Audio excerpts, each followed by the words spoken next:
Yo, what's up guys? Welcome back to another Ying video. Today, we're going to be checking out some Ying gameplay. First, we're going to take a look at both my builds. This is my life exchange build. I usually use this if I don't really care if my illusions die or not. I have a lot of cards like Spring Bloom that reduce the cooldown if they do die, and then I have my life exchange tank build, which is built more around my illusions rather than my shatter. So you can see I buffed the squadron out, I buffed the brittle out as normal, and I do have that fracture on there. So we're gonna go ahead and get into our first game. Now we have a little bit of a weird composition right now. We are going up against a triple heal, and we also have the pocket pick fury as well. Kind of weird. We know that IO is not going to be focusing on heals, Pip is not going to be focusing on heals, but it is a little bit different not to have a set flank when we do have a Koga. But we were trying to run the double tank, but the Furia wanted to last pick. It didn't really type in chat. We could tell that this person wasn't a super active player, but it's not going to hold us back nonetheless. We're going to go ahead and jump into game number 1. We're going to go ahead and grab that life exchange. I know there's not a lot of DPS on this enemy team, so I'm going to go ahead and pick up my normal life exchange build rather than the tank one.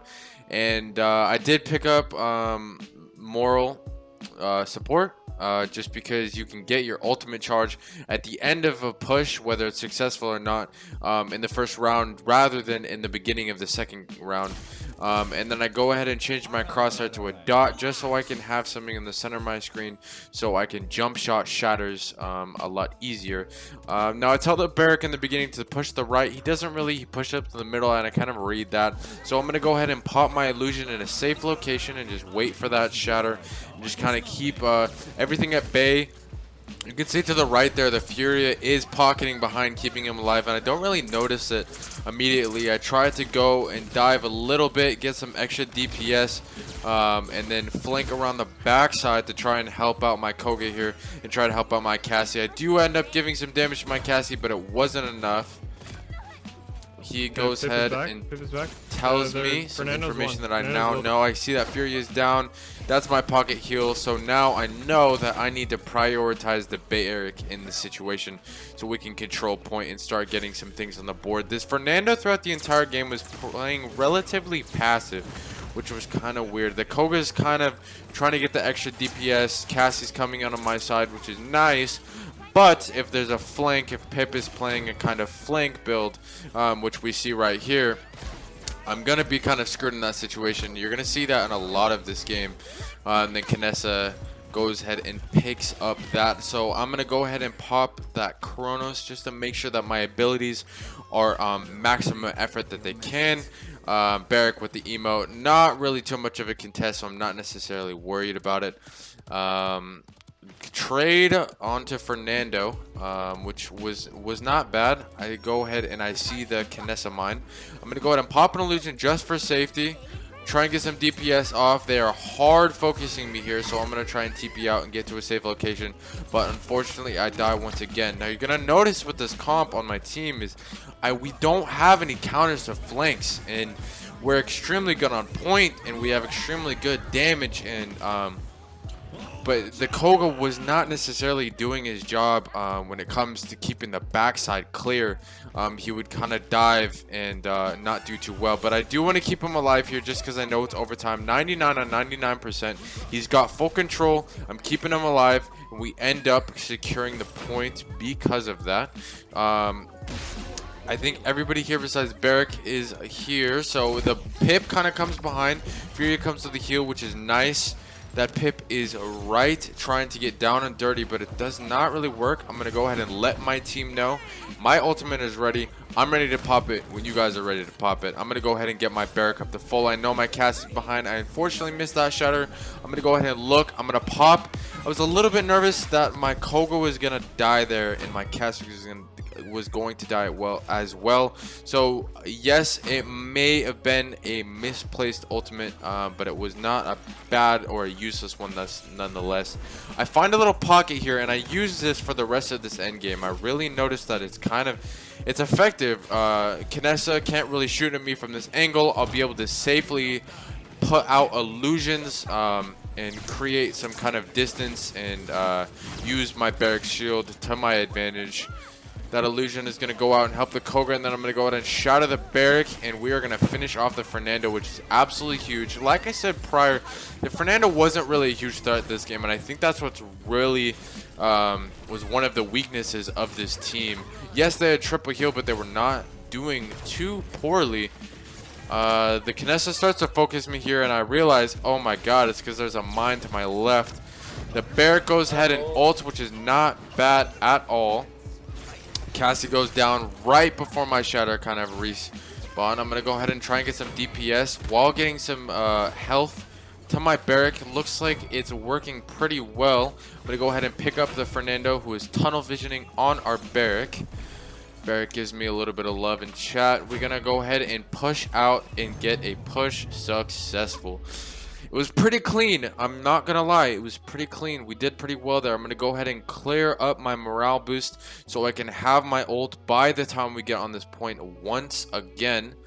Coke is a little bewildered at the room he's got. We're doing Ying, your fucking pocket when I was like the tank on point was nuts, dude. gives me a little bit of credit there. Not too solid. We're gonna go ahead and jump into this next skirmish, if you will, and I'll catch you guys then.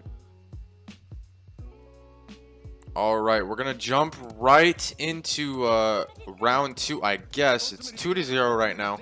I'm gonna go ahead. I like this left pocket on Shattered Desert. It's really safe. It's not too bad. I have full exposure if there's a flank, and there it is. The Pip is going to come behind, and Saris with a buff, but I'm pretty sure Saris was not playing heal Saris. Saris was playing stun Saris because he saw that 2 other healers were on his team, which was actually misguided, and I think they had very many heals.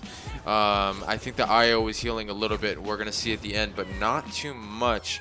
We got the point on lock. Yes, Barrack is being sniped, but I'm out healing Kinessa. It's not really much of a threat right now, and I do have my ultimate.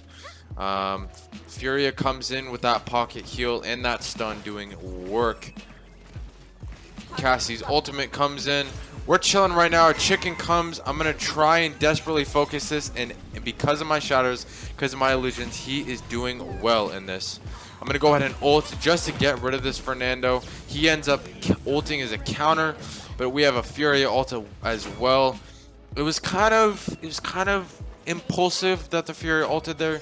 It was pretty not necessary, but we still got the job done. Barrack with the amazing emotes. We are absolutely slaughtering this team right now.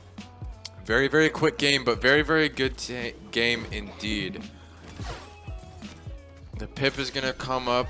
We can hear the IO sound cues. The dash, I kind of missed that. I'm going to go around, try and desperately save the Cassie. I kind of preemptively shatter. But I got the body block onto him apparently, which saved him. He gave me a compliment for. But we kept him alive, which was good. I'm gonna go ahead and shatter that Furia. I'm gonna go ahead and pop an illusion just because I know my Koga is weak.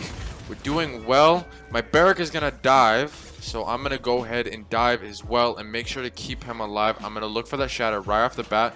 Illusion goes down and a follow-up shatter. He is 100% clear. He's inside of his ult. He's doing well. This looks like this is going to wrap up game number 1.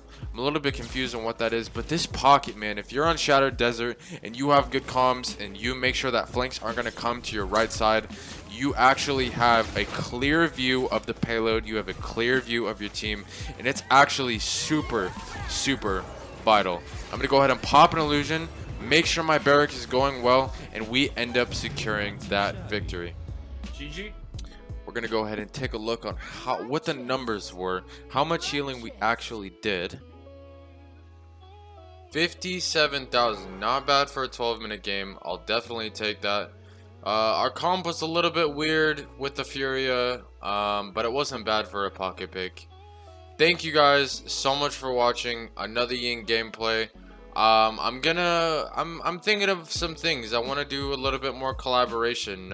Maybe going over some 1v1s, or going into some casuals, or maybe working on some Ying builds for DPS and stuff.